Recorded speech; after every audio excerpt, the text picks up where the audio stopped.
back. We are so happy to be here with the Wizard. We have George Tate with us. Get those questions ready. Welcome back, George. Thank you for having me. It's been a beautiful day today. I didn't bring my jacket. It was so warm out. I know, what a treat, because it's going to rain. So, you brought some fun things today. I really did. We talked about the hard drive last week, and I wanted to delve into a little bit more. We did an error check, or a disk check, and a defragmentation. Remember, we defragmentized. Right. Now, when we defragged, if you can see at the mirror here, you see this arm here? I see it. Yeah. That's called the read-write head.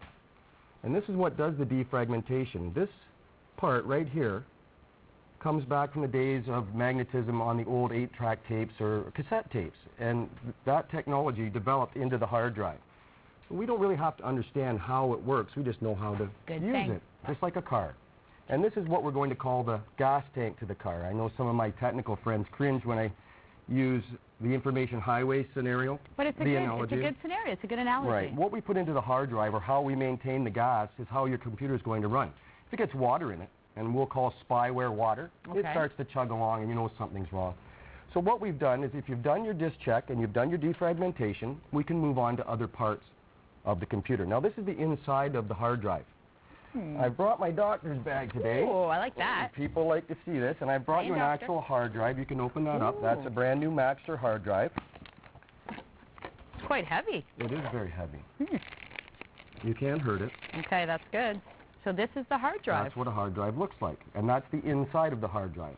Okay. Oh, so, okay. Right, inside. You can see the spindle. So you gave it an X-ray. This is what it would look like. Yeah, when you open it up. But that spindle runs at 7,000 revolutions per minute, which means it's running so fast. So in comparison to the head, when that spindle turns, it's going like 150 miles an hour to that head. It's just going unbelievable speed. Okay. That's why you hear that grinding. That's why it's important that we keep the information to the center of the platter so that this head doesn't have to work so hard. If you work that head hard, it has to cover more area to read the information. You'll start to hear it grind, and you can go into a systems failure. So we're going to talk about how to get rid of these unscrupulous people that are on the internet, these spyware manufacturers. A lot of it comes from Europe and Asian countries.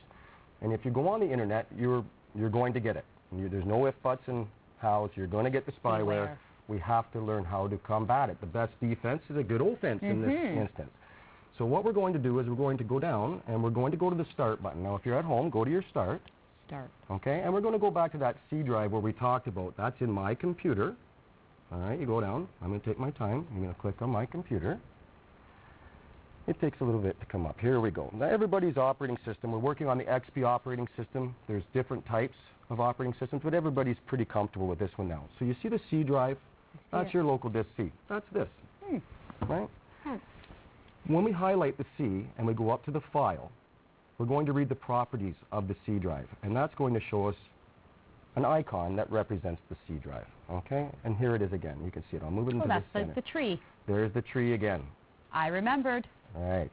Now, instead of going to the tools, remember we went to the tools and that told us where to check now and our defragment. We're not going to do that. Today, we're going to do the disk cleanup.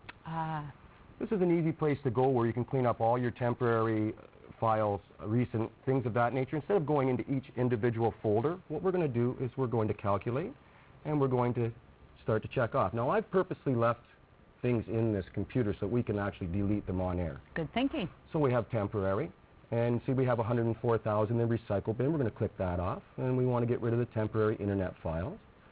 We're going to go down. Oh, I've got a little bit in my web catalog. Now, the web client publisher will never go away. It's integrated into the system. You can't get rid of it. Don't try. It's just ridiculous. So we'll say OK. Do not try this at home. Are you sure you want to perform these actions? See, XP realizes that most of the end users don't understand the computer very well. So the computer is set up in a way that it's going to warn you before you do something each time. So are you going to perform these actions? Well, yes, we do. We want to get rid of those files. They're quite polite, actually, aren't they?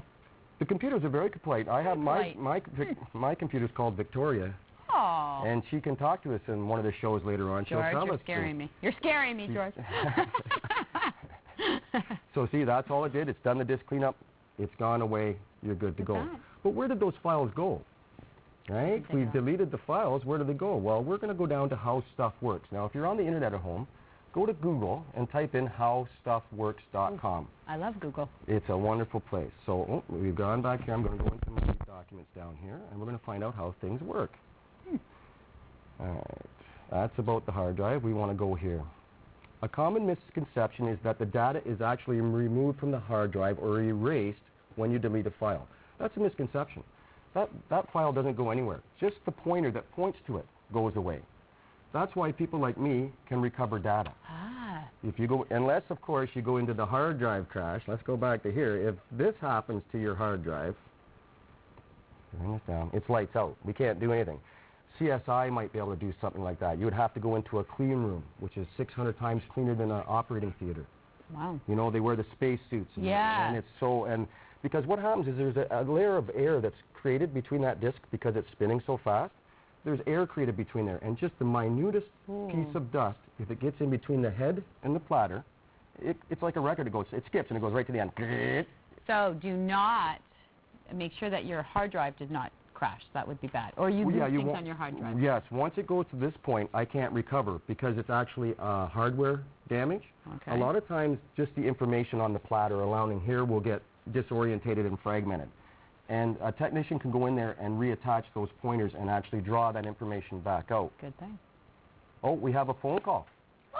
That would be nice. Call me in. You know, we're going to actually take a break, and we're going to be back with George with some more questions. Get those questions done.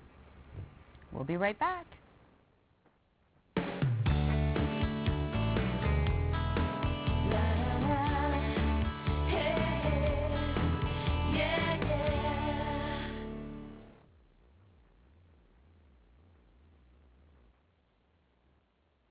Daytime